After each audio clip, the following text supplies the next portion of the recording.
Hi there, my name is Lauren, and I am a best-selling traditionally published author as well as publishing consultant, and I'm here to talk about 5 signs that you are ready to write a book. If you've been on the hunt for some guidance, pointers, some signs, well, you're in luck because I got 5 of them exactly. So let's just get right into this. Number 1, you know your subject matter better than the average person. And this is going to be mostly geared toward nonfiction. If you want to maybe write a leadership book, if you want to write a book about the corporate life, it helps to know a lot about what you're talking about, especially if it's in a very niche industry or field. A book establishes you as an expert. This could also be applied to historical fiction, research, subject matter. That's all really important stuff to know if you want your book to be historically accurate, if you want it to be realistic, if you want to be taken seriously, especially if you're an aspiring author, if you're a writer in general. It just helps to know a lot about what it is that you're specifically talking about or wanting to build a story around.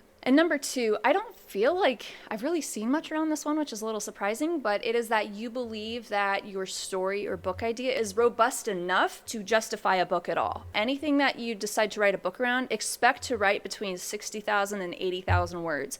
So maybe this looks like writing a couple sample chapters of what it is that you have in mind. Just kind of play around with it a little bit. Maybe it looks like outlining what a potential book idea might look like. I don't know, there's no fast, hard, right way rule to do it. It's more of just kind of playing around with it and seeing how malleable this idea is, and if it's something that can be extended into a full book experience. There's also short stories and novelettes and stuff like that. I would say that they're a little bit less common than like a book, like a typical book size, but either way, you believe that what you have to say or the story that you have to tell is robust enough to fit into a book. Number 3, and this is probably the first sign, the idea of writing a book won't leave you alone. It usually starts out this way, like you're kind of sitting around or you're doing something or I don't know, and you're just kind of like, what if I wrote a book about that? What if I wrote a book about that? That's okay. That's okay. It can be equally thrilling and terrifying. In fact, I think it's supposed to. If the idea of calling yourself a writer doesn't naturally mesh in with your personal or professional identity,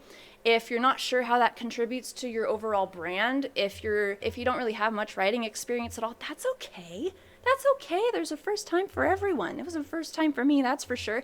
But the idea is quiet, it's persistent, it just kind of is always there. And if you let that idea in, there's a whole lot of fun stuff that you can do. Follow your curiosity, who cares how it's going to work out? If you have the idea and you've never had that idea before, invite it in, have a little meet and greet, get to know a little bit more about what this idea is offering you, and then if you want to make a deal with it and write a book, go for it. It's just you. It's just you. It doesn't have to be high stakes. I feel like it's easy for anything nowadays to be high stakes.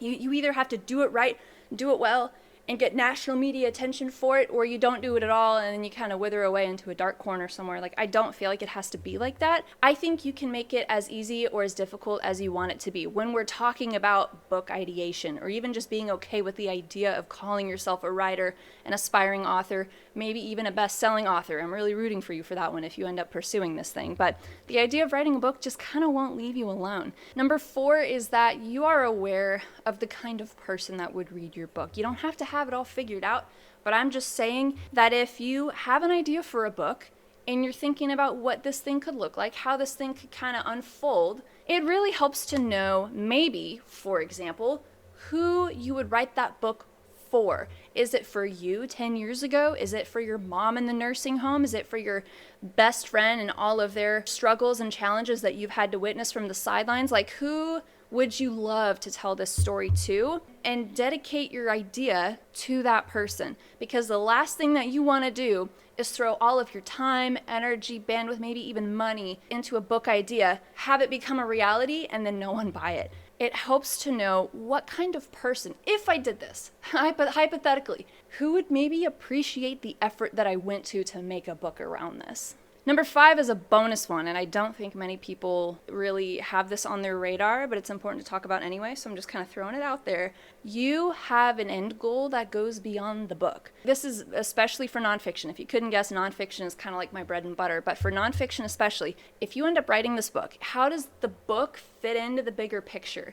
Your goal could literally just be that you want to hold your book that you've written. You want to see your name on a book and just If you sell one copy, you're happy because the book was made at all. Honestly, that was me. I was cool with it. I was not planning on making a whole brand around the book business and how to publish a book and stuff. I was not planning on doing that. It just sort of naturally unfolded. But a book brought that in for me because I was learning all these things and trying to educate myself while writing and publishing and editing this book.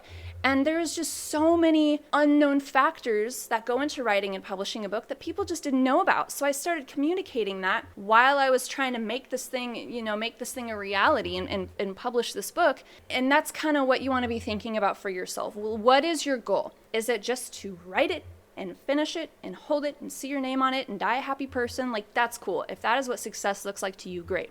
Are you a business owner and you're thinking of a way to maybe pivot into something different? Where? Here's the question. Where in your life, personally or professionally, would you like to elevate yourself? Where would you like to see some change? How would you like a book to fit into your life or to your business or whatever the case may be, right? Because a book is often compared to having a baby. I wouldn't know anything about that.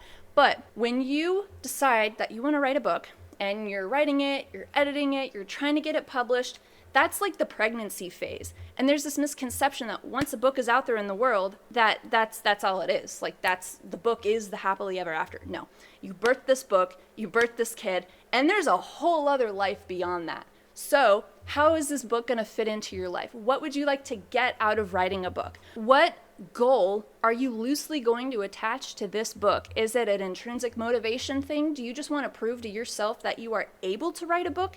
That's fine. The reason it's important to have a goal is so that makes it worth all of the headache and the effort and the energy expended in the end. Writing a book is damn hard. It is so hard. It is so hard. You're flexing all these muscles that you didn't even know that you had. Do you know how to say your book's name in a room full of opportunities? Do you know how to self-promote? Like, those are all things that go hand in hand with writing a book. But it's also just really good skills to know all around, next to writing, next to editing, next to knowing about the book business. That's why I make this channel and why I write these blogs and why I make these videos, is because I want to make that process a bit easier for you. So you don't have to teach yourself about the book business while writing your book or promoting your book or whatever. Like, let me handle that, okay? Your job is just to watch this video and play around with the idea of maybe writing a book. So I hope this was helpful. It wasn't at all meant to overwhelm you, but it was just to kind of confirm some of your little inklings or curiosities in the back of your mind, as well as kind of give you a little bit of a compass for why each of these items is important and how it contributes to the long game should you end up pursuing this thing. So I wanted to just not only give you the signs that you're asking for, but also give you a reason for how those signs fit into the bigger vision, so you're not getting anything out of left field, so that you're not being reactive, that you're aware that this is something that might come up or something that you're gonna have to face later on. Anyway, that's all I got. Hope you have a good one, and good luck with everything. I'm rooting for you.